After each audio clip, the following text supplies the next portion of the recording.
자, 그러면 오늘 수능 완성 사회 지문부터 먼저 시작할 거고요. 수능 완성 페이지는 어디 갔어? 24페이지를 열어주시면 됩니다. 요거 하나를 보고 시작을 할게요. 네.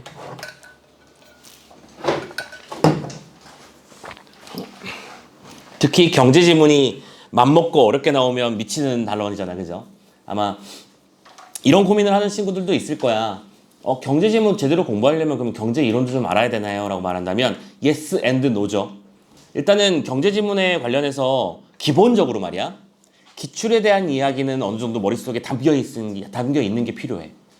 예를 들어 지금 이 지문은 아직 안 푼 사람도 있는 걸로 알고 있는데 이렇게 다들 책이 깨끗한 거야. 다들 한결같이 풀었어야 돼요. 이런 지문 같은 경우에도 예를 들어 금본위제 이런 말이 딱 튀어나오거든. 근데 이게 막 낯설면 안 되는 단어 아니겠습니까? 우리 예전에 그 바젤 협약과 관련해서 그 기축통화와 관련된 지문들을 얘기한 적이 있었잖아. 그런 기본 지식들이 있으면 지문의 이해도가 훨씬 달라지는 것도 분명히 존재는 해. 그러니까 적어도 기출에 존재하는 경제 지문에 대한 내용들은 익숙하게 만들어 놓으실 것. 그게 첫 번째 목표가 됐으면 좋겠고, 두 번째로는 그러면 모르면 큰일 나는가? 또 그건 아니야. 그 상황에 맞춰서 문제를 풀어내는 건데, 우리가 지금 기출을 공부하고 수특을 준비하는 이유는 속도를 끌어올리기 위함이잖아요. 그렇죠? 그런 것들을 좀 고려해서 많이 봐두시는 일들을 해주시길 바란다라고 말씀을 드리면서, 자, 사회지문 한번 시작해 보도록 합시다. 아니야, 이거 제목도 쓰지 마. 칠판이 좁아가지고 오늘은 그냥 빡빡하게 쓸게요. 자, 너무 그래요. 자, 선생님 항상 뭐부터 본다? 문제부터 본다. 문제를 보면서 하는 일은 뭐다? 어떤 일들이 벌어질 지문인지 예측 한번 들어가 보자는 거죠. 첫 번째 지문을 봤더니요. 일치불일치 문제 나왔습니다.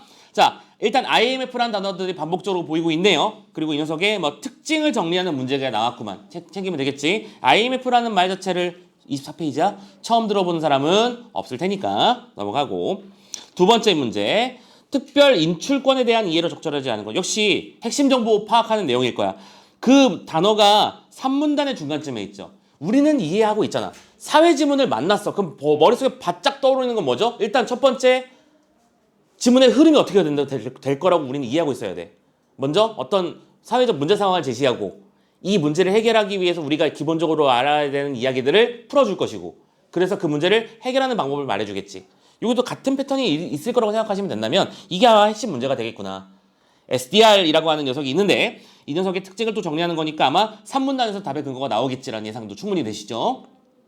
몇 가지 키워드. 만인행 국가일수록이라는 단어라든지 자국토가가 아닌 부분을 이라든지 이런 것들을 잘 신경 써서 봤으면 좋겠어.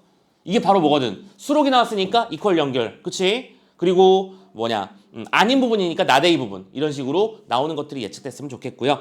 3번 문제. 기억의 이유를 융자 수혜국과 IMF의 입장에서 추론하라라고 되어 있습니다. 자, 기억이라고 하는 건 이게 잠깐만. 기억이 제일 마지막에 있었죠. 5문단에 4문단이구만. 사전적 신용 공여 조건이라는 게 도입됐는데, 그럼 이건 왜 그런 걸까라고 하면 그 문제의 해결 과정에서의 어떤 이야기를 해주는 것이겠지. 자, 융자 수혜국의 입장에서는 이렇고 IMF 입장에서는 이렇다라고 하는 걸 지금 당장 선지를 다 읽을 수는 없으니까 이 녀석이 나오게 된 원인이 분명히 이게 지금 기억이 제일 마지막에 있었잖아. 문장이 제일 끝에. 그러니까 앞에서 분명히 이유를 설명했을 것이다. 그러면 원인에 해당하는 부분을 강조해야 된다는 거 생각하시면 될 거야. 얘들아, 그러니까 지문을 읽을 때 우리가 당연히 나올 거라고 예측되는 몇 가지가 있잖아. 대충 써보면 이거 연결하는 거. 이거 뭔지 알지? 이거 나오는 거. 뭔지 알지? 무슨 표시인지 알지?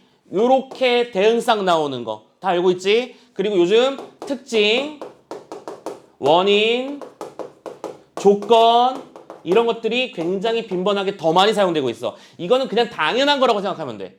근데 여기에 문장을 읽고 있는데 이런 요소에 해당하는 설명이 나오기 시작했다? 그러면 그냥 반응하고 깃발 꽂아 놓으시라고요. 알겠죠? 생각하시고요. 4번 문제, 윗글을 바탕으로 보기를 이해하라고 했는데 지금 당장 다 읽을 수는 없죠. 첫 번째 문장 정도만 한번 읽어보시고요. 90년대 상황에 대해서 얘기하고 있구나. 그러고 나서 선지를 대충 보니까 우리 정부, 우리나라 외환 위기 이런 말들이 나와 있습니다. 그리고 눈치 빠른 사람들은 지문이 무슨 얘기 하겠구만. 우리나라의 IMF 상황을 얘기하는 거겠죠. IMF 때 너희들은 이 세상에 존재하지 않았지. 참고로 선생님이 딱 그 대학에 입학하고 나서 그 다음에 IMF가 터졌거든. 근데 IMF 터졌을 때 난리도 아니었어. 좀 일례로 좀 슬픈 얘기를 하자면 우리 학교 선배들이 선생님 처음부터 교직을 이수하는 게 목표였거든. 국어 국문학과도 제대로 하려면 국어 국문학과를 가야 되는 거 아니야 하면서 일단 그렇게 간 거거든요. 그래서 교대를 선택 안 하고 국문과를 선택했어.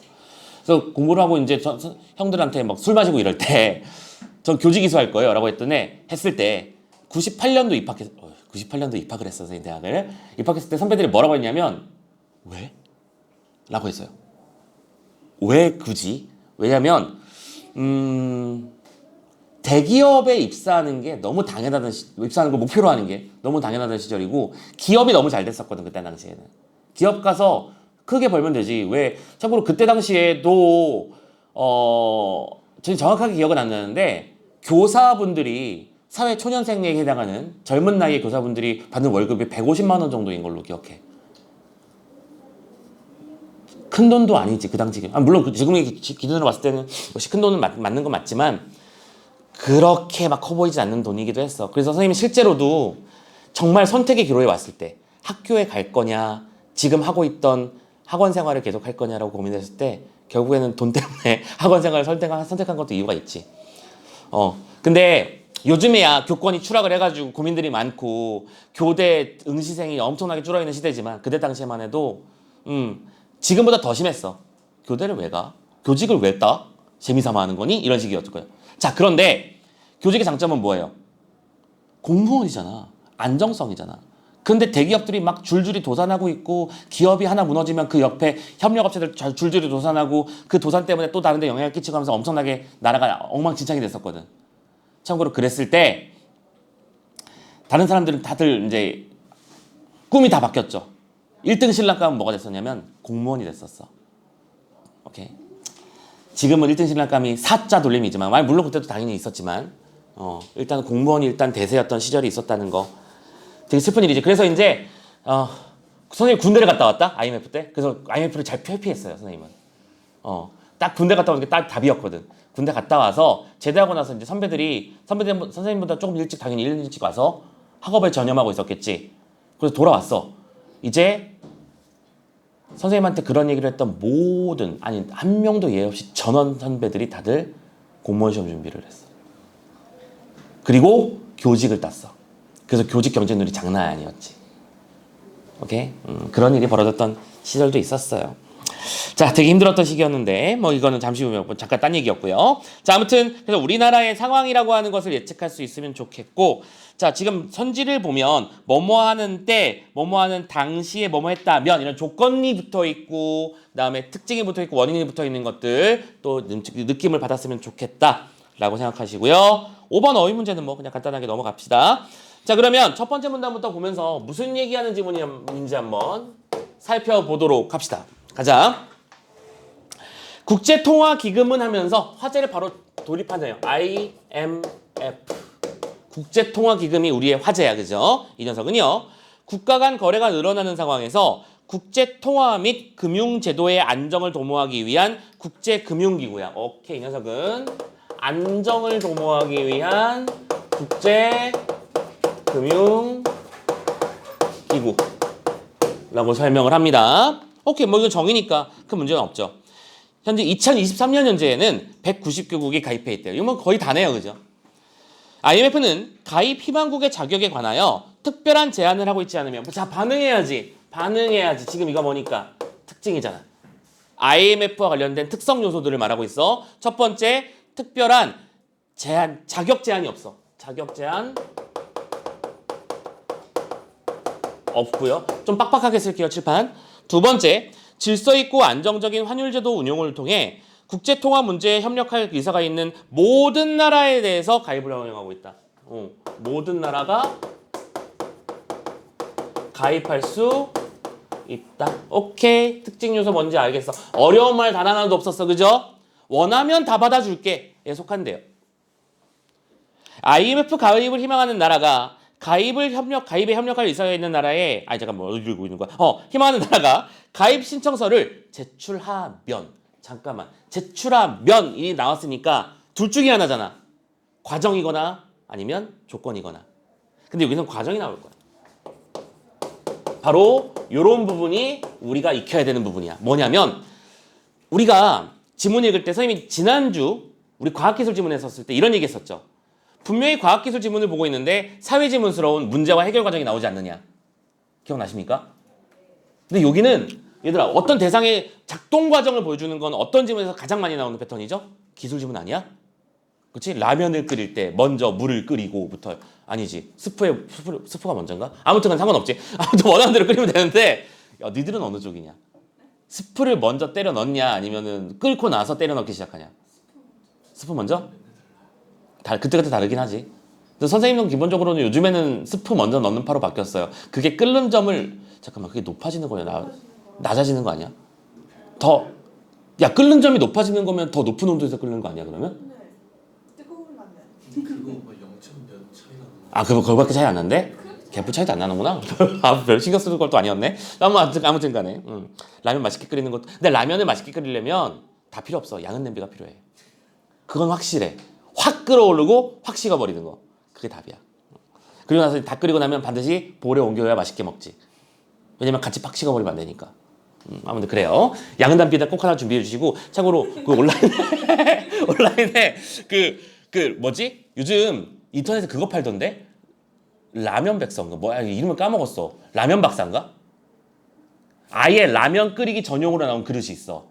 그래서 뚜껑은 참고로 뒤집을 수 있고 뚜껑이 칸막이가 돼 있어. 한쪽에는 면 얹고 한쪽에는 김치 얹는 거야. 그리고 냄비는 겁내 얇아. 기가 막히더라. 선생님 그거 요즘 최애 아이템이에요. 근데 와이프가 자꾸 거기다가 김치찌개를 끓여서 자꾸 내가 라면 먹고 싶을 때 못 끓여 먹어서 열받는데 아무튼 그래요. 아무튼 내 과정. 자 과정 나온다. 자 과정이 나왔다는 거는 분명히 반응해야 될 요소라는 거 생각해 주시고 가봅시다. IMF를 하여튼 가입을 희망한 나라가 신청서를 제출하면 자 그러면 과정이니까 1번 신청서를 잠깐만 이렇게 쓰자. 희망국이 신청서를 제출하는 게 1번 단계. 하면 다음 IMF는 신청국의 경제 규모나 교역량 등에 따라 이거 뭐예요? 조건이잖아. 조건을 붙이고 있지. 두 번째 IMF에서 하는 반응이야. 여기서는 대상의 뭐에 따라서 규모나 교역량 간단하게 쓸게 경제 규모지만 에 따라서 출자 할당액인 쿼터와 납입 방법을 결정한대요. 따라서 쿼터라는 거를 넣는데요. 그러니까 얘들아 어떤 가입을 하는데 가입을 했다는 거는 돈을 낸다는 거잖아. 그치? 가입할 때 필요한 돈을 이런 식으로 낸다는 거야. 너희 나라는 큰 나라니까 더 많이 내. 너희 나라는 힘드니까 이만큼 내도 괜찮겠어. 이런 것들을 서로 조율을 한다는 거지. 됐어? 쿼터라는 개념이 존재하고 중요한 건 이러한 조건을 붙였다는 사실에 집중하자 우리는. 그치? 거기에 따라가는 거야. 그러면서 그 다음에는 이사회 승인을 거쳐서 총회 회부하죠. 그 다음에 이사회 역시 이거는 IMF죠. IMF의 이사회가 열립니다. 근데 2번, 3번 계속 갑니다. 가입을 위해서는 조건이죠. 그래서 가입에 대한 조건 또 조건이 또 튀어나와. 뭐가 필요하냐면 총 투표권의 3분의 2 이상을 보유하는 과반수 회원국이 참가해요. 자, 잘 봐. 과반수 회원국이 참가하는데 이때 투표권의 3분의 2 이상을 보유해야 된대. 2분의 3 이상 참가하여 이들이 행사한 투표권의 과반수 찬성을 얻어야 돼. 그렇지? 투표권의 과반수 찬성을 얻어야 돼. 자, 문장 진짜 잘 만들었어. 그리고 뒤에 문제도 되게 잘 연결했어. 이런 거 잘 봐야 돼. 자, 다시 한번 과반수 회원국이 참가하는데 과반수 찬성을 한대. 그런데 여기 문장을 단순히 이 과반수라는 단어에만 집중해서 문장을 읽으면 아마 뒤에서 문제가 생길 거야. 이해를 하지 않고 눈으로만 보면 과반수가 참가해서 과반수 찬성하면 되는 거 아닌가? 라고 생각하겠지만 지금 이게 그거 아니야. 뒤에는 이런 말을 분명히 붙여놨거든. 회원국으로 가입한 국가는 쿼터 지분만큼의 투표권을 가지는 거야. 자, 투표권이 뭐만큼 지분이 존재하는 거야. 그리고 지분은 뭐예요? 쿼터에 해당하는 거지. 즉 돈을 많이 낸 나라는 발언력이 세다는 거야. 돈을 적게 낸다는 발언이 그만큼 약할 수밖에 없다는 얘기지. 억울하면 커지시든가 라는 겁니다. 되셨나요? 이렇게 1문단을 읽었는데 자, 요 1문단의 정보가 실제로 문제에서 어떻게 적용됐는지를 한번 우리 보자. 뒤쪽에 문제 1번 좀 잠깐만 넘어가 볼래? 자, 1번 볼게요. 어느 부분에서 선지가 출제되고 있는지 포인트가 잡혀나가는지 잘 봐. 1번. IMF의 쿼터는 회원국의 경제 규모나 교역량 등에 따라 달라진다. 오케이. 조건이니까 선지화. 됐냐? 1번 요소잖아. 오케이? 두 번째. IMF는 가입 희망국의 자격에 관하여 특별한 제한을 하고 있지 않다. 자격 제한 없다. 특징 요소니까 선지. 반응돼? 세 번째. IMF에 가입하기 위해서는 총회에서 과반수 회원국의 찬성을 얻어야 된다. 자, 맞아 틀려. 뭐가 문제인지 알겠지? 오케이? 선지가 이런 식으로 만들어진다는 거 우리한테 학습시키는 게 수능학생 목표야, 얘들아. 단순하게 문장의 단어만 보지 말라고. 과반수의 찬성이 있는 게 아니라 투표권의 과반수 찬성이야. 근데 그 투표권은 지분이었잖아. 10명이, 그러니까 이런 식으로 해보자. 선생님이 100의 힘을 가지고 있는 나라라. 그리고 여러분들이 각각 20, 20, 20이 있다고 쳐보자. 우리가 저 TV국이 우리 그룹에 들어오고 싶대. 투표 한번 해보재. 오케이? 그러면 이때 결국에는 누구의 힘에서 좌지우지 될까? 그치, 니들이 다 찬성해도 내가 반대하면 쟤 못 들어와. 과반수 찬성이 필요하잖아. 니들이 다 반대해도 내가 찬성하면 들어오는 거야. 그런 개념 아니겠니? 물론 실제로는 이거보다 좀 더 정밀하게 조율되겠지만. 감 잡혀? 나라의 경제 규모에 따라서 쿼터가 할당되고 그 쿼터에 따라 투표권의 지분까지도 세팅된다라고 하는 이 개념도를 1문단에서 이해하는 게 목표였다는 거지. 근데 그거를 과반수라는 단어로 함정을 파놓은 거야. 선지 잘 봐. 요렇게 내는 거 분명히 있을 거고 여러분들이 헷갈렸어요라는 말, 과반수라는 말만 보고 헷갈렸어요라는 말이 나오기 딱 좋은 선지입니다. 이해되셨죠? 요런 거 챙기는 게 우리의 핵심. 됐고 나머지 4번도 볼까? 이 IMF에서는 금융위기 국가에 대한 지원뿐만 아니라 국제 금융위기 예방을 위한 감시 활동도 한다. 이거 본 적도 없지? 근데 참고로 두 번째 문제는 첫 번째 된다? 자, 그래서 1번 문제는 여기까지만 체크하고 넘어갈게요. 선지가 어떻게 등장하는지 잘 봤으면 좋겠고 단순히 문장을 읽고 암기하는 게 아니라 여러분들 한번 생각해보자. 문제를 이런 식으로까지 파면서 고민해 본 적이 있냐는 거야. 잘 없지 않나? 일단 문제가 내 앞에 놓이면 일단 풀기 바쁘잖아. 근데 지금 유형편도 이런 식으로 하나하나 분석해 가면서 문장을 씹어 먹으면서 공부하셔야 돼. 그러니까 시간이 처음엔 당연히 오래 걸릴 수밖에 없는 거지. 그렇지? 오케이. 자, 두 번째 문단 한번 가볼게요. 위라 쓰자. 자, IMF에서는요. 국제금융위기 예방을 위한 감시 활동들도 하고 있지만 가장 중요한 기능은 국가 위기 국가에 대한 금융 지원을 하는 것이다. 방금 봤던 우리 4번 선지의 내용이다. 그쵸? IMF가 하는 일은 가장 중요한 일은 뭘 하는 거야? 위기에 대한 금융 지원을 하는 거야. 돈 빌려준다는 얘기지, 쉽게 말하자면. 나라가 무너지는 건 불행한 일이잖아. 그죠? 국민들한테. IMF의 금융 지원은 주로 쿼터 납입금을 활용하며 자, 이때 금융 지원을 할 때 사용하는 재원. 무슨 뜻이야? 재원. 선생님 너무 서둘러 버렸네. 다음 문장인데. 자, 금융 지원은 주로 쿼터 납입금을 활용하며 필요한 경우 회원국 또는 비회원국 및 민간으로부터의 재원을 차입하기도 한다. 자, 잘 보자. 이때 금융은 첫 번째로는 주로 뭐라는 거야? 쿼터 납입금. 아까 말했지? 국가들이 IMF에 들어올 때 내고 들어오는 돈이 일단 메인이야. 근데 조심하실 단어 주의. 주로라고 했어. 이런 것도 선지에서 장난치기 되게 좋은 단어지. 아까 다이가 요즘 문제가 너무 치졸해요라고 얘기를 했는데 이런 것도 당연히 포함되는 거야. 쿼터 납입금만으로만 해결되는 게 절대 아니라는 거죠. 오케이? 보여주고 있습니다. 주로라는 말 썼으니까 조심해. 다음. 이때 그리고 나머지는 뭔데? 민간으로부터의 차입이야. 플러스 차입이라 그냥 차입이라는 말만 쓸게요. 차입은 무슨 뜻이야? 재원을 차입했대요. 돈을 빌린다? 조금만 더 구체화시켜볼까? 재원이 무슨 뜻이지 일단? 재화의 원, 소스.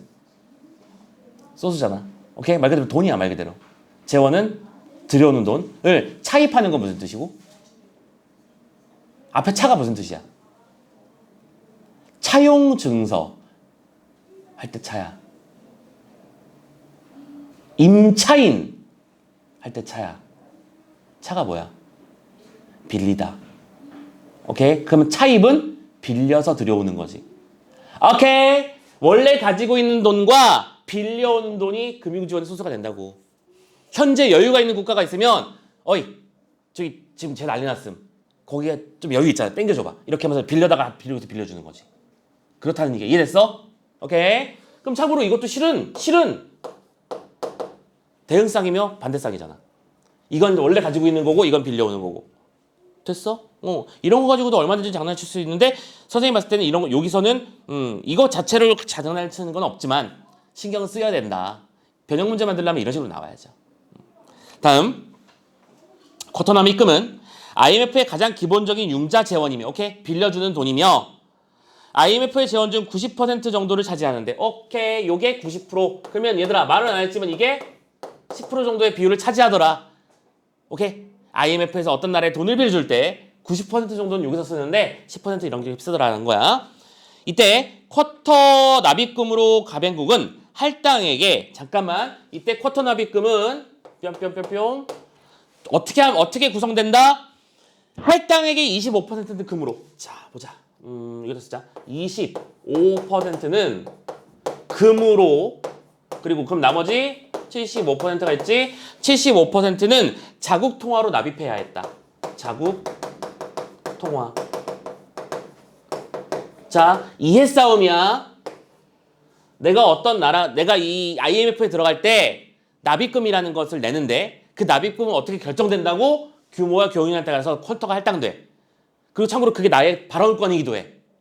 됐어? 근데 그 녀석을 낼 때는 금으로 25%를 내야만 하고 75%는 자기 돈으로 내면 되는 거야. 그럼 우리나라가 들어가면 그렇지. 원으로 75%를 내는 거겠지. 됐나요?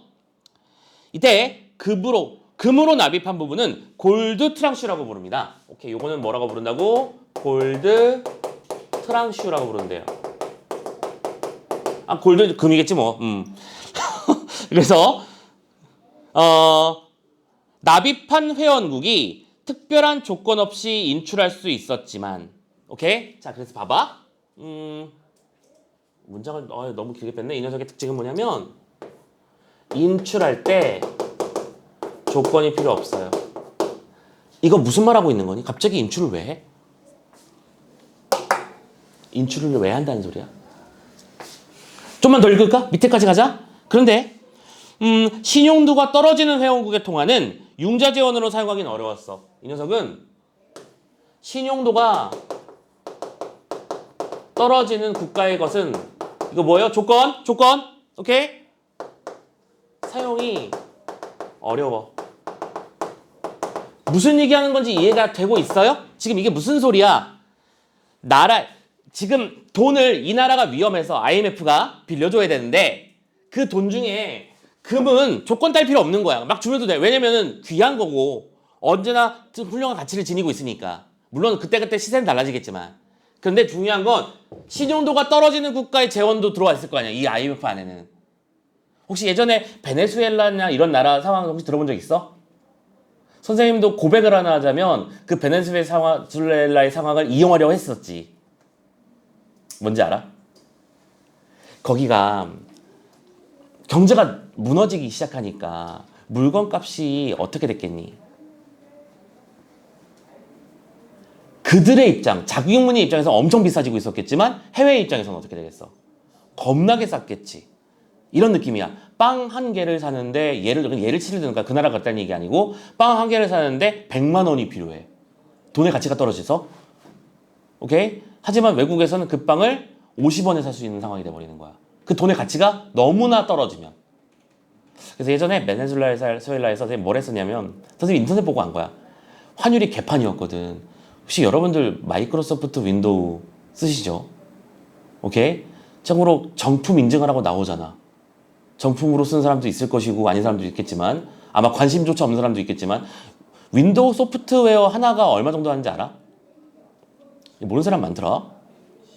15에서 20 정도 해요. 하늘에서 사면 15만 원. 요즘 시세로는요. 생각보다 비싸지 않니? 여러분 집에 컴퓨터가 한 대만 있는 집이 잘 없을 거야. 없지 않냐? 노트북도 있고. 그렇잖아. 생각보다 돈이 많이 들죠. 그래서 선생님도 집에 컴퓨터를 기본적으로 몇 대씩 쓰는 사람이니까 와이프 거, 선생님 거, 노트북, 학원 노트북 막 이렇게 있으니까 윈도우가 비싸가지고 그때 이야 베네수엘라 환율이 작살나가지고 윈도우 CD키를 파는데 마이크로소프트사에서 파는 거야. 오케이? 15,000원밖에 안 하는 거야. 이런 느낌인 거야. 이해됐지? 그래서 한 10개 살까? 15만 원어치 사면 10개 사는 거잖아. 질렀죠. 취소당했어요 나중에. 물론 취소당했어요. 진짜 얕은 수는 오래 못 가더라고요. 근데 참고로 그때 발빠르게 움직인 사람은 취소 안 당하고 뭐 서둘러서 그런 거 방법을 아는 것도 지금 머리 좋은 거지 일종의. 그렇죠? 환율 엉망진창일 때 그 나라에 가서 딱 사버리고 CD키가 베네수엘라에서 사도 한국어로 입력하면 한국어로 할 수 있잖아. 그런 빈틈들을 이용하는 사람들도 있더라고요. 선생님들은 그래요. 뭐 잘했다는 얘기는 아닙니다. 잘했다는 얘기는 아니지만 그런 일이 벌어진다. 통화의 가치가 낮으면. 그러니까 IMF 입장에서는 그 정도로 통화의 가치가 낮아져 버리면 제대로 쓸 수 있다 없다? 없다 그거지. 무슨 말 하고 싶은지 이해됐어? 갑자기 조건 없는 인출은 왜 나오는 것이며 사용이 어렵다는 얘기는 왜 나오는 걸까? 이게 쿼터 납입금으로 쓰는 IMF의 돈이니까요. 되고 있죠? 계속 갑니다. 자, 국제거래에 사용되기 위해서는 금이나 달러화와 구현해야 되는데 자, 그래서 국제 거래에서 통용되기 위한 기본적인 조건은 금이거나 달러화이면 돼. 근데 얘들아, 금인 이유는 이해가 되지? 그리고 왜 달러화인지도 바로 이해가 되십니까? 이건 상식으로 접근하셔도 되고 우리 기출지문 봤었잖아. 우리 달러화가 뭐다? 기축통화라고 불리우는 녀석이었고 지금은 그 기축통화의 자격을 스스로 포기했지만 여전히 기축통화로 쓰이고 있지. 그 이유도 다 기억하죠? 기출에 나왔던 내용이야. 그리고 그와 동시에 금본위제라고 하는 것도 계속 바뀌어 왔었고요. 그 내용입니다. 오케이. 저 어디서나 통용할 수 있는 자유원으로 쓰기 위해서는 금이나 달러로 쓰면 되는데 금의 경우에는 한정된 수량으로 충분히 공급되기 어려워. 그렇지, 이 녀석은 한정돼 있다는 게 문제야. 두 번째, 달러와의 공급에는 한계가 있죠. 이것도 역시 한계가 있어요. 달러화를 이번에 10만 달러가 필요하면 아니야, 뭐 10만 달러 너무 적은 돈이다. 그렇지? 뭐 1조 달러가 필요합니다. 저 나라를 살리기 위해서. 그러면 알았어요. 찍어드릴게요 하면서 미국이 막 찍어주는 거냐? 그렇게 되는 게 아니잖아. 그렇지? 역시 한계가 있어. 달러화가 전 세계에 공급되기 위해서는 미국의 국제 수지 적자가 상태가 되면 자 봐봐. 이 녀석이 한계를 극복한다면 예를 들어 계속 찍어내는 걸 말하는 거겠지? 계속 공급을 하기 위해서는 이퀄 뭐랑 똑같아? 미국이 적자를 보고 있어야 된다. 왜냐면 적자를 보면 돈을 끌어올려서 써야 되니까. 만들어내야 되는 거니까. 그런데 그럴 때면 또 자연스럽게 이거는 뭐랑 똑같은 거야? 달러화의 신용이 떨어지는 것과 같다고 얘기하는 거지. 그러면 이건 역시 돈의 가치를 낮추는 행위잖아. 자원이 줄어드는 거랑 똑같은 거지. 됐죠? 자, 지금 뭐 말하고 있는 거야? 문제잖아, 이게. 이게 문제라는 거야. IMF에서 돈을 위험한 나라에 빌려주는 게 주 목표인데 그 빌려주는 재원의 상당수는 쿼터 납입금이라는 것이다. 이때 쿼터 납입금은 모든 국가가 다 내는 돈이 합쳐져 있는 건데 그게 뭐라는 거야? 자국 통화라는 거야. 그러다 보니 그 신용도가 낮은 국가에서 사용이 어렵고 또 금은 한정돼 있고 달러화는 마냥 공급만 할 수는 없고 이 세 가지가 다 문제네. 그러면 이해됐어? 오케이. 자, 그래서 3번 문단이 그렇게 시작하잖아. 이러한 문제를 해결하기 위해서. 그래서 3번 밑에 쓸게요. 그래서 문제를 해결하기 위해서. 됐어? 문장 구조 이해하시고 계속 갑니다. 1970년에 채택된 것이 특별 인출권이라는 녀석이야. 그래서 1970년. 참고로 이에 뒤쪽에 서술상 특징을 말하는 문제가 나왔다면 신경 써야 되는 단어지만 여기서 그것까지는 아닌 것 같아요. 하지만 중요한 단어를 맞으니까 SDR 특별 인출권이라는 것을 해결 방안으로 제시했어. 그럼 이건 뭔데? 가보자. SDR은 IMF 회원국들이 담보 없이 외화를 인출할 수 있는 권리래. 그러니까 그냥 회원국이 처음에 쿼터를 냈잖아. 오케이? 냈는데 돈을 다시 빼올 수도 있다고. 여러분들 보험이랑 비슷해요. 보험료도 여러분들이 내놨잖아. 그러면 내놨으면 절대 못 쓰는 돈이 아니라 내가 급한 일이 있어. 그러면 일부를 대출해서 잠깐 쓸 수 있어. 다시 메꿔놓으면 돼. 그걸 허용해 주거든. 일부 금액을. 자, 금과 달러에 이은 제3의 국제통화로 간주되고 있다. 아, 오케이. 그래서 이게 제3의 국제통화래요. 왜 이런 표현이 나오는지 아시겠습니까? 제1의 국제통화는 뭘까요? 금. 제2의 국제통화는 달러. 이게 그래서 제3의 국제통화가 SDR이 되는 거겠네. 됐지? 계속 갑니다. SDR은 추가 출자 없이 회원국의 합의에 의해서 발행 총액이 결정되며. 자, 지금부터 뭘 설명했어? 녀석의 특징을 설명하고 있지? 체크. 하나씩 하자. 기본적으로 추가 출자 없이 그냥 합의에 의해서 총액이 결정되는 거야. 합의만 하면 총액이 결정될 수 있고요. 두 번째, 회원국의 쿼터에 비례하여 배정된다. 쿼터에 비례해서 제정된다. 당연한 얘기 아니겠습니까? 많은 돈을 낸 국가에서는 많은 돈을 인출할 수 있는 권리도 생긴다는 얘기지. 오케이?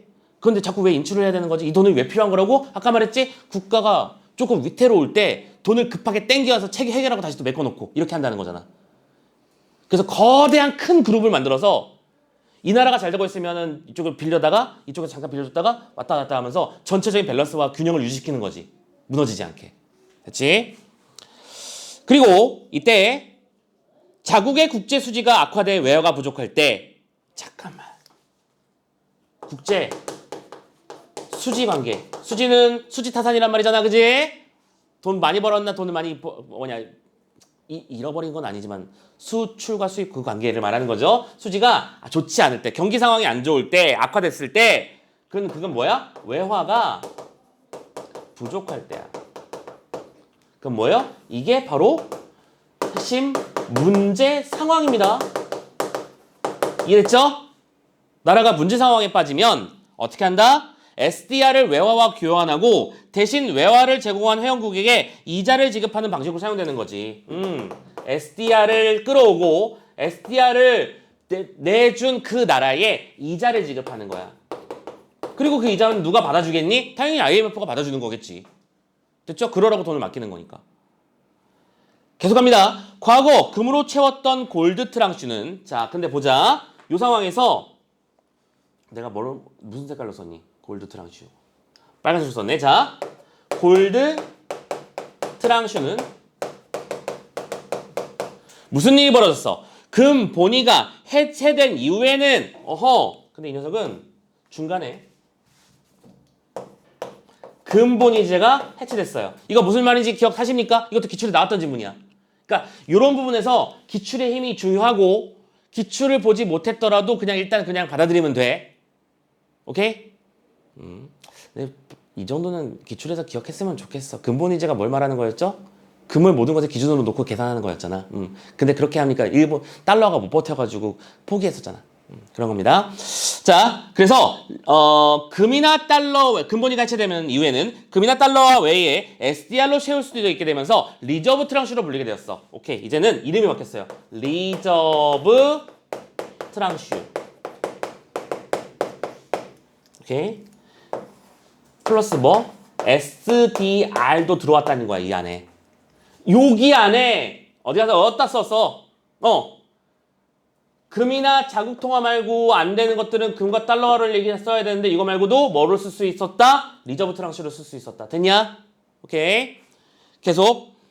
SDR의 가치는 처음에는 달러와 등가로 정해졌지만 주요 선진국들이 변동 환율제를 도입하면서 달러 가치의 변동성이 커지게 되었지. 자, 계속 상황이 벌어지고 있어. 근데 변동성이 커지기 시작했어.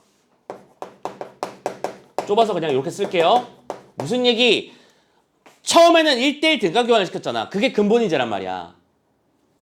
그러니까 일방적으로 달러화가 손해를 보는 구조가 생겨서 아싸 개이득하면서 다들 달러화가 무너지는 거 신경 쓰지 않고 자기 통화를 지키는데 애를 썼던 게 우리 기출에 나왔던 그런 내용이잖아.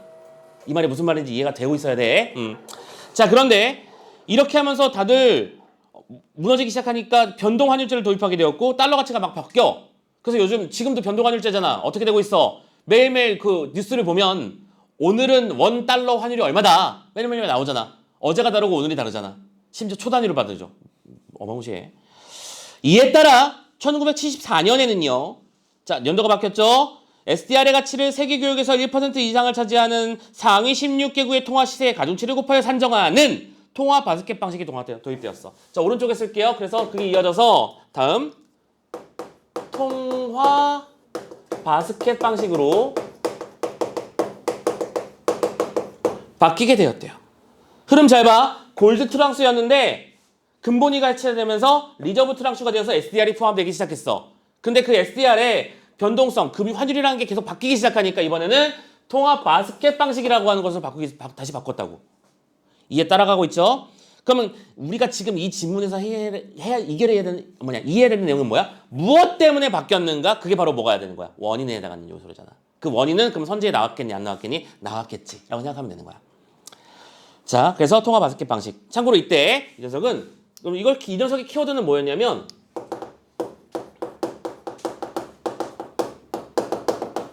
이렇게 하자.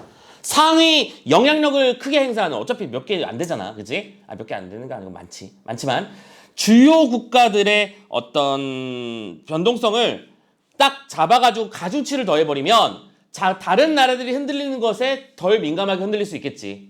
가치가 변동되면 문제가 심각할 거 아니야. 자, 그래서 이렇게 하면 통화 바스켓 통화 중 어느 한 통화의 가치가 상대적 가치가 저하되어도 다른 통화의 상대적 가치가 상승하면 영향이 상쇄되기 때문에 안정적으로 가치를 유지할 수 있다는 장점이 있어요. 오케이. 이 녀석은 장점이 뭐냐면 안정적이라는 장점이 있어. 무슨 말인지 이해되고 있어? 자, 가입 국가가 있는데 요즘 이 A 국가가 요즘 위태위태해. 가치가 막 떨어지고 난리가 났어. 통화의 가치가 막 무너지고 있어. 그러면 이때 이걸 빌려줘야 되는데 일단 빌려주기 전에 자기가 원래 냈던 쿼터도 있잖아. 그 쿼터를 가져다 쓸 때 좀 더 안정적으로 쓸 수 있게 되었다는 얘기지. 오케이? 다음. 하지만 구성 통화가 많아 계산이 복잡했습니다. 여전히 문제는 있어요. 이 녀석은 너무 많아. 간단하게 한 글자로 쓸게요. 변동성 많다 뭐 이런 거. 오케이? 너무 종류가 많아. 얘들아, 1대1 무역관계에서는 조건의 경고의 수가 서로 하나씩밖에 없는 거잖아. 이해됐어? 그런데 나라가 190개야. 그러면 통화는 비율은 도대체 몇 개가 나온 거니? 이게 190승이 되는 거냐? 그렇지 않겠니? 모든 경우의 수가 다 바뀔 테니까. 복잡하잖아. 도저히 유지할 수가 없는 거야. 자, 너무 많다라고 생각해서 어떻게 했느냐? 이번에는 통화 바스켓을 미국, 영국, 프랑스, 독일, 일본의 5개국 통화로 구성된 표준 통화 바스켓으로 재편했어요. 오케이? 표준 통화 바스켓 방식. 오케이? 너무 많고 복잡해. 그래서 상위 5개로 정리하자. 됐어? 그게 언제? 1980년이었네요. 1980년.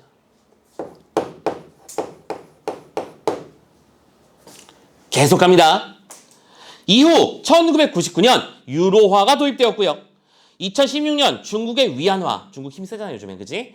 가 표준 통화 바스켓에 들어오면서 현재는 달러화, 유로화, 위안화, 엔화, 파운드화의 순의 비율로 구성되어 있다. 그래서 현재는 1900 몇 년이었냐? 99년에 한번 바뀌고 플러스 되고 2010 몇 년이야? 숫자를 못해. 16년까지 유로화나 위안화까지 플러스 되면서 현재의 상태에 이르게 되었어 라고 말해주고 있네요. 지문의 흐름 다 봤죠? 좋습니다. 한 문단밖에 안 남았으니까 쭉쭉 마저 마무리해 버립시다. 마지막 네 번째 문단에서 그럼 무슨 말을 하고 싶은데, IMF로부터 융자를 받은 회원국은, 자, 그러면 여기까지 무슨 얘기였냐면 융자를 해주는 방법에 대한 얘기였지. 오케이? 근데 융자를 받은 국가의 이야기야. 이때 회원국은 기본 수수료, 약정 수수료, 인출 수수료를 내야 돼. 자, 융자를 받은 국가는 너무 당연한 얘기 아니야. 수수료를 내야지. 돈을 빌렸으면 이자를 내야 될 거 아닙니까? 라는 겁니다. 그리고 IMF와 정책 프로그램을 약속하고 이를 이행해야 되는데 이를 신용 공여 조건이라고 해. 오케이? 두 번째.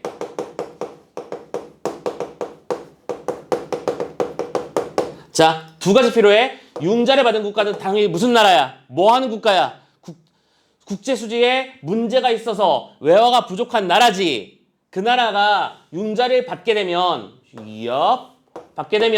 수수료를 내야 되고요. 신용공여 조건을 받아들여야 된다는 거야. 두 가지가 필요해. 이때 신용공여 조건은 뭐냐면 IMF의 융자금이 수혜국의 문제 해결을 위해 제대로 쓰이고 있는지와 정책 프로그램이 효과적으로 작동하는지를 모니터링하기 위한 거야. 돈이 제대로 쓰이고 있는지와 효과적인 프로그램이 가동되고 있는가.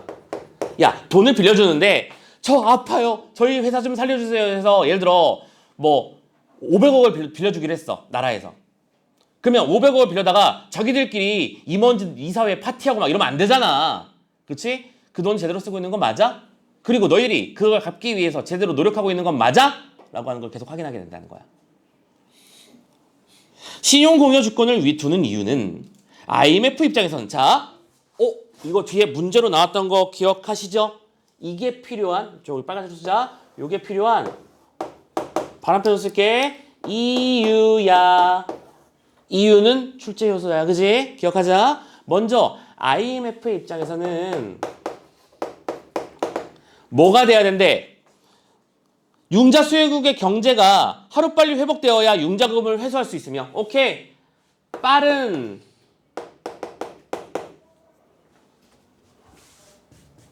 노란색으로 시작. 빠른 문제 해결과 융자금 좁아 회수. 그렇지. 아니 여기저기 돈은 어쨌든 한계가 있잖아. 여기저기서 동시다발적으로 여기도 문제 터지고 저기도 문제 터지면 얘들도 빌려줄 수가 없다고. 그치? 빨리 해결하고 빨리 나와줘야 돼. 그게 속도가 중요하고요. 안 그러면 무너지니까. 두 번째, 융자 수혜국은 IMF와 정책 프로그램을 약속하는 것 자체만으로도 시장의 신뢰를 어느 정도 회복할 수 있기 때문이야. 자, 수혜국이라고 불렀어. 야, 이것도 보면 문장 되게 잘 짠 것 같아.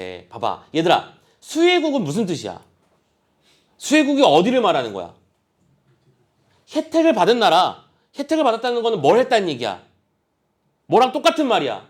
융자를 받은 거지. 융자 받았다는 건 무슨 얘기야? 외화가 부족한 국가를 말하는 거고, 그것은 뭘 말하는 거야? 국제 수지가 악화된 국가를 말하는 거잖아. 지금 같은 말이 4가지 버전으로 나왔다고.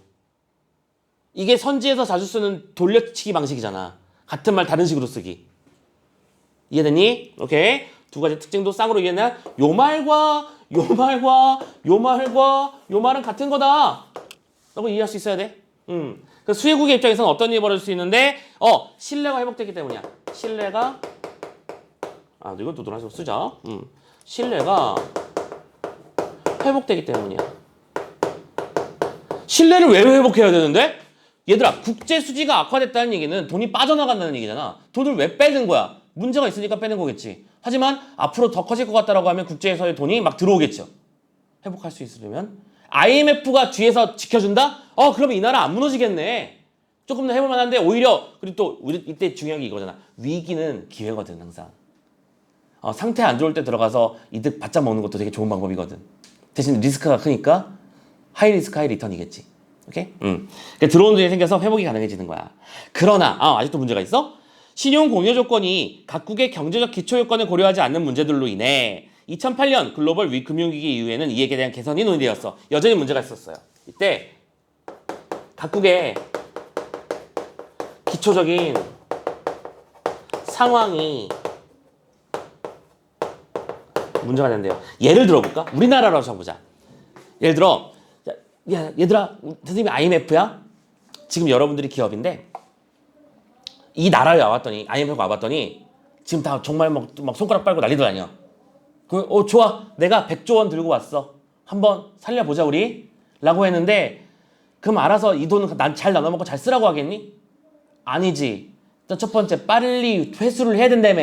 회수하려면 일단 돈 되는 것부터 뭐 해야 돼? 팔아야지. 그런 거 아니야? 오케이.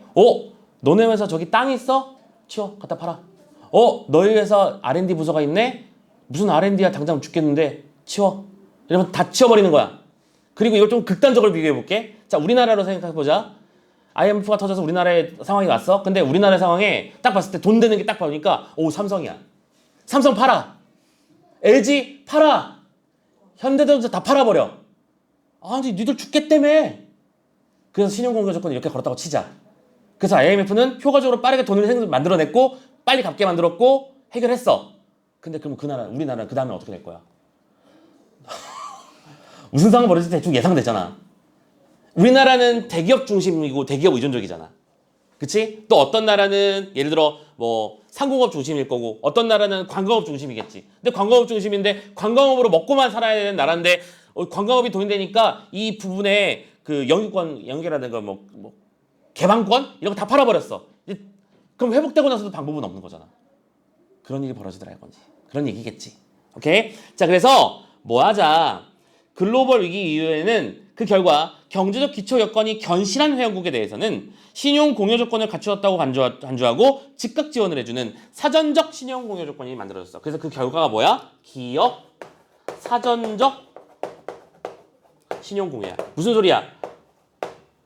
너희들 정도라면 우리가 돈을 줬을 때 이겨낼 거라고 봐, 우린. 이라는 거겠지. 알아서 너희들이 최선의 자구책을 뽑아내봐. 너희들의 상황에 맞춰서 이렇게 한다는 거야. 됐나? 무차별적으로 상대방의 상황을 고려하지 않고 일단 쭉쭉 뽑아나가는 게 아니라 오케이? 살기 위해서 필요 없는 것들을 제거하는 방식으로 살할 수 있다라는 얘기였죠. 자, 경제지문, 사회적 경제지문 한번 쭉 다 봤습니다. 지문의 구성도 그렇고 문제를 추출해내는 방식도 그렇고 굉장히 배울 게 많은 지점에 해당하는 독서 세트였어요. 그죠? 특히 옛날과 좀 달라지는 부분은 조건이나 원인에 해당하는 부분이 생각보다 문장 속에 되게 많이 숨어 있지 않았니? A하기 때문에 B할 게 됐고 그로 인해서 C라는 일이 벌어진단다. 근데 그 C라는 것은 이런 문제가 있으니까 D라는 방식으로 우리는 해결하기로 했지. 이런 식의 문장 구조가 있다는 거야. 그걸 이해하는 싸움 잘해주시고. 자, 참고로 선생님도 머리가 좋은 편은 아니라고 했어. 그러면 선생님은 그래서 항상 문제를 어떻게 푼다? 조금만 어려워질 것 같으면 끊어 거기서. 그리고 일치불일치 문제를 해결하고 온다고. 그러면서 시간을 끌면서 내가 했던 얘기들을 한번 점검해보는 거야. 봤던 내용들을. 그렇게 푸는 거였고. 자, 그러면 1번 문제는 아까 우리가 먼저 해결을 해버렸죠. 그지? 2번 문제로 넘어가 봅시다. 특별 인출권에 대한 이해로 적절하지 않은 걸 찾아봅시다. 1번. IMF 쿼터 납입금을 많이 낸 국가일수록 더 많이 배정받는다. 자, 이게 3문단 요 파트에서 나올 거라는 건 충분히 예상됐었잖아요. 그죠? 왜냐? 이 녀석은 일단은 어디 갔어? 내가 이거 어디다 썼어? 쿼터라는 게 규모와 교역량에 의해서 제공받아지고 그 다음에 쿼터 납입금을 많이 낸 나라는 이거 내가 안 썼나 보다. 여기서 썼네. 아니 안 썼을 리가. 쿼터에 비례한다. 여기 있네. 그죠? 빽빽하게 썼더니 글자가 안 보이네. 쿼터에 비례함으로 당연히 많이 낼수록 많이 받겠지. 됐니? 두 번째, 현재 표준통화 바스켓에 있는 통화와 연계하여 그 가치가 산출된다. 자, 현재 기준으로는 표준통화 바스켓, 오케이? 표준통화 바스켓 방식의 요 녀석의 가중치가 계산된다고 했었죠? 했던 얘기니까 넘어갈 수 있겠고. 세 번째, IMF 쿼터 납입금 중 자국 통화가 아닌 부분을 인출할 수 있는 권리래. 야, 이거 문제 되게 고급죠? 문제 엄청 고급죠?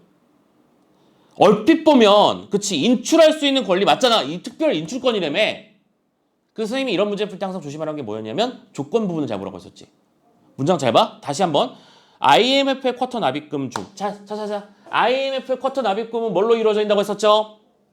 25%의 금과 자국 통화 75%. 됐지? 참고로 이때 금은 다른 말로 뭐라고 해? 골드 트랑슈라고 부른다고 했었어. 계속. 그러면 쿼터 납입금 중 자국 통화가 아닌 부분이 뭔데? 그게 뭘 말하는 건데? 골드 트랑슈 말하는 거잖아. 골드 트랑슈 다른 말로 리저브 트랑슈를 말하는 거지. 근데 얘들아, 이 2번 문제가 기가 막히는 이유는 뭐냐면 이것도 쓸 수 있는 거잖아. 인출할 수 있는 거잖아. 근데 아까 우리가 봤던 이 근본적인 이 모든 상황의 문제가 뭐였니?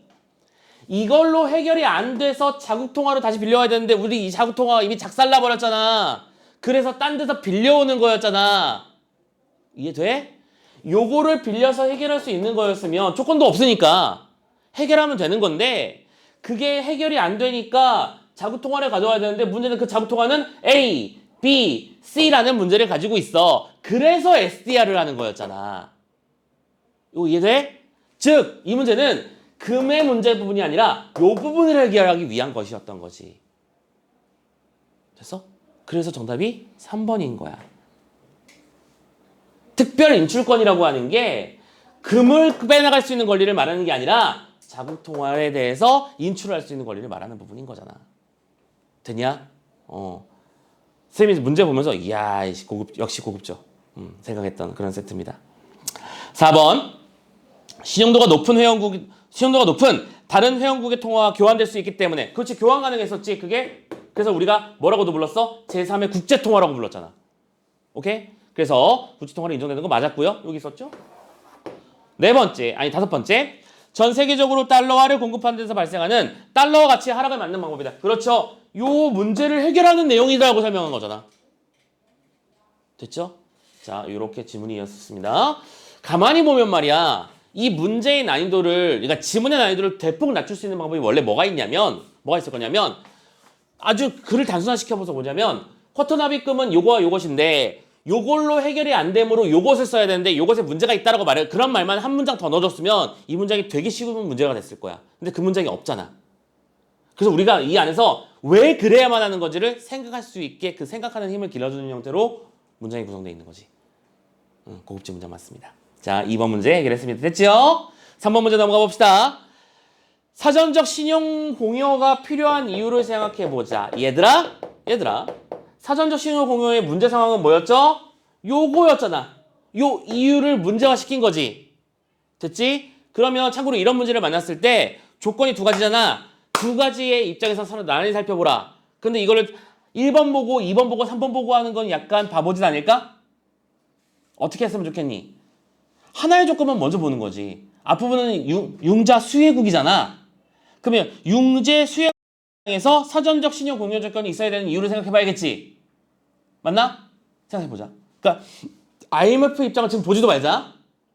1번부터 융자 수혜국은 금융 위기가 닥친 이후에 융자를 받게 되면 융자의 실효성이 떨어지며 자, 잘 생각해 봐. 아니, 위기가 닥친 이후에 융자를 받게 되면 실효성이 떨어진다라는 말을 했다는 얘기는 이 말에 숨어있는 속의 의미는 뭐야? 그러면 우리가 뭘 어떻게 해야 된다는 거야? 늦기 전에 빨리 받아야 된다는 소리잖아. 그럼 이게 무슨 소리냐면 위기 이전에 일단 대출부터 땡기라는 소리잖아. 아니 위기가 발생해서 땡기는 거지 위기가 받기 전에 왜 땡겨? 1번 말도 안 되는 얘기잖아 지금 이거. 그치? 2번 융자수혜국은 글로벌 금융위기가 올 경우 자금을 지원받지 못하는 상황. 자금을 지원받지 못하는 거야? 아니지. 자금을 지원받을 수 있지만 그 녀석의 가치, 그게 자국통화인 경우에는 가치가 떨어져서 문제인 거잖아. 그래서 가치를 잘 쳐주는 다른 나라 돈과 비교해서 끌고 와서 해결을 하는 거잖아. 됐나요? 세 번째. 융자수혜국은 자신들의 경제적 위상을 알릴 수 있게 야, 돈 빌리면 경제적 위상을 알릴 수 있는 거야? 아니지. 4번. 융자수혜국은 금융위기에 빠르게 대응하는 것이 필요하고 너무 쉽잖아. 문제는 되게 쉽게 내놓으신 거야. 근데 이 4번 선지를 제외하고 나머지를 보면 기가 막혀요. 다 생각하게 만들어놨어. 5번. 융자수혜국은 신용 공여 조건을 충족하지 않더라도 금융위기를 극복할 수 있는 경제적 기초 요건이 있으며 되게 그렇다는 말이죠. 믿고 빌려주는 거라며. 근데 얘들아 5번 선지가 성립하려면 무슨 일이 벌어져야 되는 거니?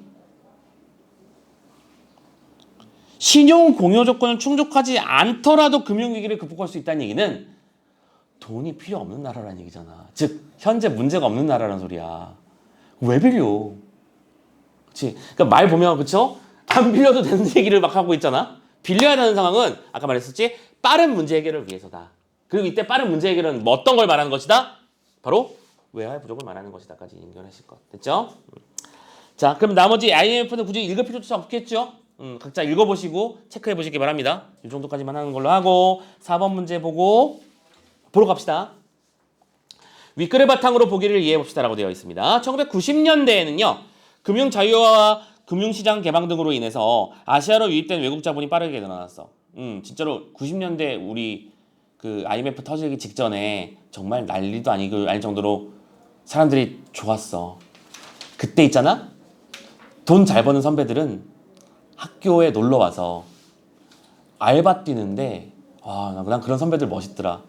선생님이 이제 막 새내기라고 이제 같이 술 마시고 있으면 선배들이 잠깐 놀러 와가지고 후배들 열심히 하네 맛있게 놀아가면서 같이 술 몇 잔 마시다가 형 먼저 간다 바빠서 이만하면서 지갑에서 수표를 꺼내. 와우 씨 나는 5,000원이 없어가지고 술을 못 마시는데 저 사람은 수표가 나오네. 야 강사라는 직업은 저런 거구나. 참고로 강사하는 형이야. 그래서 멋있다는 생각을 했던 기억이 나는데 그래요. 돈이 많이 시장에 풀려 있었어. 정말 많이 풀려 있었어. 자, 그래서 국내 금융기업들은 금리가 낮은 해외의 단기 자금을 끌어와 높은 금리로 동남아 국가들의 장기로 빌려주면서 이자 차익을 보았지. 오케이, 돈이 풍성하니까 이자 장사가 쉬웠다는 얘기입니다. 자, 그런데 97년 미국이 금리를 또 미국이에요. 또 미국 했죠. 금리를 인상했습니다. 최근에도 미국이 뭐 빅스텝, 자이언트 스텝 기억합니까? 미국이 금리 폭발적으로 올렸죠. 아, 관심이 없나요? 관심이 있어야 돼요. 미국이 금리를 올리는 게 왜 관심이 있어야 되나요? 너희들 월급이 달라져서 그래요. 보셔야 됩니다, 이건. 오케이? 자, 금리 인상으로. 그때도 그랬다는 거야. 금리 인상으로. 왜냐? 미국도 살아야 되니까. 금리를 빡빡빡 인상하면 얘들아, 금리가 높아지면 기본적인 생각해. 금리가 뭐야? 이자율이잖아. 봐봐. 돈이라는 건 더 많은 걸 주는 데한테 끌려가겠지. 해외 시장에서 금리를 많이 쳐주면 저기로 가면 100만 원만 넣으면 10만 원씩 준대. 그게 금리잖아. 아주 단순하게 말하자면. 그럼 거기로 몰려가 있다가 근데 미국이 관을 받는데 아니 우리가 돈을 열심히 찍어내면 돈이 다 밖으로 나가네? 우리가 벌어들이는 게 없는 거잖아. 그럼 미국은 어떻게 하는 거야? 자, 우리 금리 인상. 꽝꽝꽝. 해서 야, 우리는 20% 고. 아, 물론 20%는 말도 안 되는 일입니다. 말도 안 되는 일이지만 그러면 그 돈이 우르르 하면 다시 돌려올 거 아니야. 그럼 얘들은 우리 있던 돈 다 어디 갔어 되는 거고. 우리는 이제 좀 살만해지는 거고. 물론 이제 금리가 높아지면 반대급부로 국제사정이 좀 무너지는 경향도 있지만 알바노? 그렇죠? 너 미국도 미국 먼저 살아야지. 트럼프 대통령이 맨날 외치는 게 뭐예요? 아메리칸 퍼스트잖아. 우리가 먼저 잘 살아야 된다. 오케이. 그래서 그 덕분에 우리나라가 트럼프 대통령일 때 위험할 뻔했는데 잘 막고 있었는데 요즘 또 난리도 아니죠. 미국 대통령 대선도 참 웃겨요. 거기도 보면 막 기억 못 하시고 막 걱정이 많습니다. 우리나라도 만만치 않아요. 네. 자, 그래서 회수하기 시작하면서 우리나라는 외화가 부족해요. 봐봐, 시작점이 똑같지 않니? 미국이 금리를 땡겨가서 돈이 다 그걸로 쏠려 가니까 우리나라에서는 외화가 부족해졌지. 됐어? 외화가 부족해지니까 환율이 급등했고 단기 자금을 갚을 수가 없으니까 옛날에는 약속하기를 100달러를 주기로 했는데 똑같은 100달러지만 그전에는 10만 원으로 해결됐던 게 15만 원으로 해결되는 거고 그런 식이잖아. 이걸 큰 단위로 생각하면 어마무시하겠죠? 그래서 국가 부도 상황까지 갔어. 그래요, 갔어요. 그래서 우리가 뭘 받았죠? 국제금주 IMF의 중재 지원을 받았지. 우리 정부는 회원국으로 있던 IMF에 구제 금융을 신청하면서 구조 조정했습니다. 또 공기업을 민영화시켰습니다. 그렇죠. 기업이 민영화돼서 되게 많은 것들이 바뀌었잖아. 우리 통신사 봐요. 열받아. 요금을 올려도 기업들이 충분한 이익을 얻고 나면 반드시 요금을 내릴 거라고 얘기했던 그 망언부터 시작해서 참고로 그분은 저기 통신업체의 이사진으로 다 가셨더라. 그죠? 통신요금이 싸졌냐? 우리나라가 지금 세계에서 손에 꼽힐 정도로 비싼 나라인 건 알고는 있나요? 우리나라는 통신비가 엄청 비싼 나라입니다. 엄청 비싸요. 외국에서는 그냥 공짜로 주다시피 하는, 공짜는 약간 오바스러운 표현이지만 근데 싸게 저렴하게 전 국민 상대로 보급하기 위해서 노력하고 있는 건데 우리나라는 5G 깔지도 않았는데 5G 요금 받잖아. 그지 않니? 5G 거라고 했으면 5G 서비스를 해야 될 거 아니야. 안 해주잖아. 근데 요금은 5G야. 이건 대국민, 이건 사기 아닙니까? 나는 지금 개인적으로 굉장히 열받는 지점이에요. 5G 요금제라며. 근데 왜 5G가 안 돼? 왜 LTE를 쓰고 있는 거야 나는? 근데 또 5G야 요금제는. 그래서 선생님이 짜증나서 LTE 요금제로 또 바꿨어요. 열받아서. 그래서 알뜰 요금제 쓰고 있고. 그렇습니다. 열받아. 자, 아무튼 간에 그래서 많은 것들이 민영화됐고요. 자본시장의 추가 개방 등 IMF가 내건 조건을 다 수락해야만 했지. 그래서 이것저것 잘려나갔고 국민들, 근데 그 상황에서 우리 국민들 너무 착해요. 니들 혹시 부모님들도 이거 하시는 거 혹시 알고 들어본 적 있는지 모르겠어. 우리 국민 너무 착한 사람들이에요. 금 모으기 운동을 시작한 거야. 선생님 부모님도 내셨어. 이거 네 불반지인데 하면서 끊으시더라 어머니가. 저한테 돌반지가 있었어요? 그럼 있지. 근데 참고로 그런 금반지, 금속류는 왜 집이 큰 위기에 처했을 때 급하게 돈으로 바꾸기 위해서 보통 저기 장롱 어딘가 깊숙이 숨겨두는 그런 물건이거든. 근데 그런 물건을 꺼내서 갖다 내고 내시더라, 어머니도. 참. 그렇게 해서 국민이 살려냈어요, 진짜로 우리나라. 알고 있나요? 그 IMF 터졌을 때 제대로 살아난 유일한 국가가 우리나라 뿐인걸? 근무운동 했던 건 교과서에서 봐서요. 근무기 운동 장난 아니었어 그때. 막 뉴스에도 나오고 다들 아우 씨. 너무 착한 거 아니야? 니들 생각해봐. 니들 딱 진짜로 냉정하게 생각해보자. 지금 만약 우리나라가 전쟁 상황이 터지고 위험해. 그래서 빨리 금으로 무기를 만들어야 된대. 자, 금 좀 주세요 하면 니들 집에 있는 금 가지고 나올래? 아마 90% 이상이 무슨 미친 개소리라느냐. 그게 내 알바임? 이런 식으로 하는 많은 사람이 아마 많을 거야. 물론 어르신들과 선생님도 모르겠어. 선생님도 고민은 되게 많이 할 것 같아. 근데 젊은 세대들도 그렇고 나이 많은 사람들도 자기중심적인 사람들도 혹은 지킬 것이 많은 사람들도 그리고 그게 당연한 거 맞고요. 내 걸 왜 그냥 줘? 근데 그 당시에는 그냥 주는 사람이 정말 많았다는 거지. 정말 선한 사람들이에요. 그 덕분에 지금 우리가 또 이렇게 살고 있는 중인 거예요. 오케이. 그렇습니다. 참. 생각할수록 웃겨요. 금모으기 운동과 고금, 참고로 이때 뉴스에 재밌는 것도 많이 나왔어. 그래서 금이라고 들고 갔는데 가짜 금이고 막. 그럼 끝까지 금인 줄 알았을 거예요. 그렇지. 그 금인 줄 알고 보관했는데 알고 보니까 남편이 준 그 금이 그 가짜 금이었고 막 그런 거 도금이었고 이게 밝혀지면 이제 막 뉴스에 나오고 그래서 아무튼간에 그래서 고금리 정책까지 해가지고 IMF의 융자금을 조기 상환했지. 하지만 그 구조조정으로 인해 많은 기업이 파산했고 실업자가 증가하는 후유증을 겪었고 실제로 그 후유증을 우리는 아직도 겪고 있는 중이기도 하고요. 자, 그런 힘든 과정들을 우리나라가 또 겪었습니다. 우리나라는 정말 대단한 나라예요. 전쟁 터지고 나서도 살려내고 IMF 터지고 나서 살려내고 근데 다 살리는 건 누가 살리더라? 국민이 살려내는 거다. 우리나라의 국민들이 정말 대단한 사람들입니다. 자부심을 가져도 되고 프라이드를 가져도 될 것 같아요. 오케이? 정치인들만 제대로 뽑으면 될 것 같아 이제. 잘 뽑읍시다 우리. 잘 뽑아야 해요. 자, 그래서 상황 파악했습니다. 얘들아 그 얘기 빼먹었네. 얘기하다가 보기가 나오면 뭐부터 파악을 했었죠 선생님이? 이 보기의 출제 의도를 보는 게 제일 먼저라고 했었지. 지금 육목표현에도 말씀드렸던 게 핵심인 그거야. 그러면 이 말이 결국엔 말하는 게 뭐예요? 어떤 문제로 인해 어떤 일이 발생했고 그것이 어떤 상처를 남겼는지를 설명했다면 이 전체 문장 구조에서 제일 중요한 문장을 뽑아보라고 하면 뭐겠니? 늘 생각해봐. 이 문제 출제자의 의도를 생각해보면서 이 전체에서 제일 중요한 부분이 무슨 얘기겠니? 라고 생각해본 적 있어? 우리나라가 후유증을 겪고 있다가 핵심일까? 아니야. IMF를 겪으면서 많은 힘든 일이 생겼다는 얘기잖아. 그치? 그런데 제일 중요한 말은 왜 생겼냐지. 그렇지 않아? 왜 생겼냐? 왜? 미국의 금리 인상, 자본의 수, 우리나라의 외화 부족, 환율 급등 등등등이 되겠지. 누가 봐도 이게 요소들이잖아. 출제의 요소들. 됐어? 그걸 신경 쓰면서 1번부터 보기 시작하는 거야. 1번.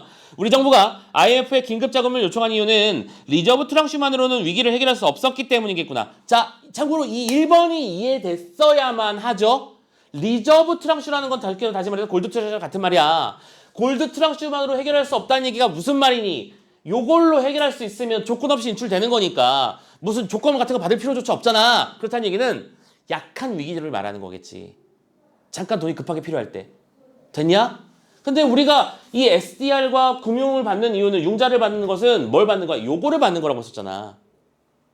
무슨 말인지 이해돼? 요 두 개의 구성 요소 중에서 요거를 받는 게 문제 상황인 거야. 1번 맞는 말. 이해됐어? 리저브 트랑슈만으로는 즉 금만으로는 해결이 안 되니까 타국 통화를 빌려오는 일이 필요했고 그게 바로 융자지. 2번. 우리나라가 구주금융을 신청할 당시에 우리나라에 충분한 SDR이 있었다면 IMF의 자금을 받지 않아도 되겠지. 그렇지. 이게 있었다면 SDR은 제3의 통화라며 가능했었던 거겠지. 문제가 없었겠지. 하지만 그게 부족했었던 거 아니야. 3번. 금모으기 운동을 왜 했을까? 바로 외국과의 거래에 사용할 수 있는 통화의 부족을 극복하기 위한 노력이라고 했었겠구나. 맞냐? 큰 문제 없죠. 여기까지는. 4번. 해외의 단기 자금 상환 압력이 있을 때 오케이 좋아.